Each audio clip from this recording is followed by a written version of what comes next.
Bismillahirrahmanirrahim. Assalamualaikum warahmatullahi wabarakatuh. Alhamdulillahirrahmanirrahim. Pertama-tama senantiasa kita ucapkan syukur kepada Allah Subhanahu wa taala di mana atas rahmat dan nikmatnya kita masih diberikan kemudahan dan kelancaran untuk menjalankan aktivitas sehari-hari dengan baik dan lancar.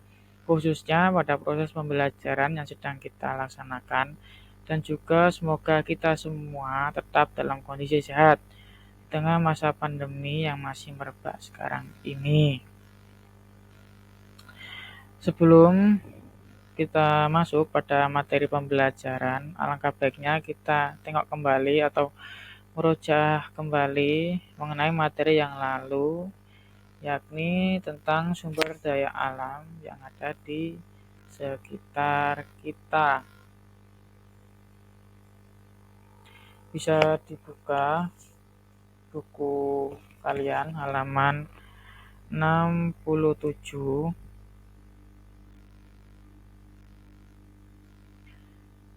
Jika belum digarisbawahi, silakan digarisbawahi dulu, yakni kalimat yang berbunyi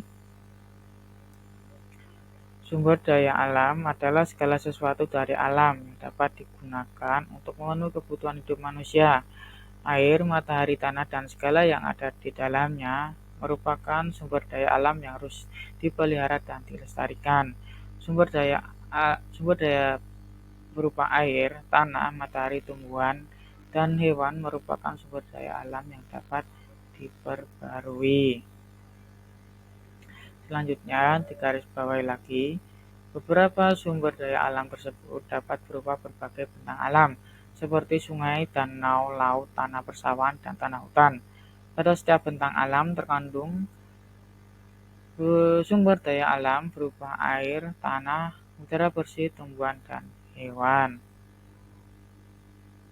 Silakan digarisbawahi dulu jika belum. Selanjutnya bisa dilihat pada tabel yang ada di bawahnya, ada kolom sumber daya alam, tempat, dan manfaat. Yang pertama ada air. Air terdapat di sungai, bermanfaat untuk mengairi sawah. Yang kedua ada tanah, terdapat di sawah, hutan, dan kebun. Manfaatnya untuk menanam tumbuhan agar hidup subur. Yang ketiga ada matahari. Matahari terdapat di langit.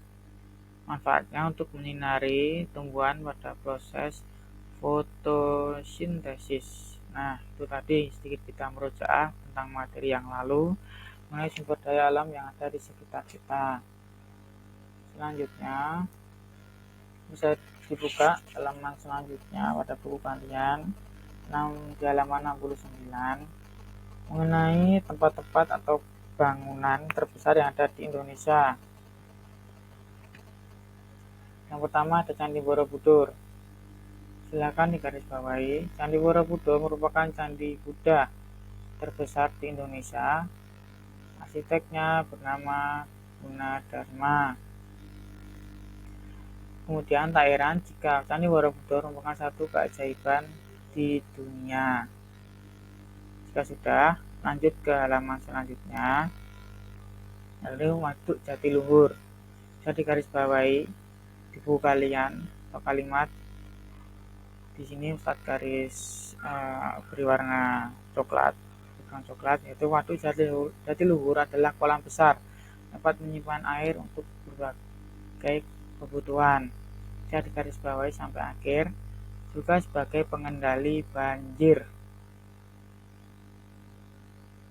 Selanjutnya ada Jembatan Suramadu, yakni jembatan yang menghubungkan antara Pulau Madura dan Pulau Jawa. Bisa digarisbawahi dulu. Jembatan ini terdapat di Jawa Timur yang menghubungkan antara Pulau Jawa dengan Pulau Madura. Dengan panjang 5.438 meter, jembatan ini merupakan jembatan terpanjang di Indonesia saat ini.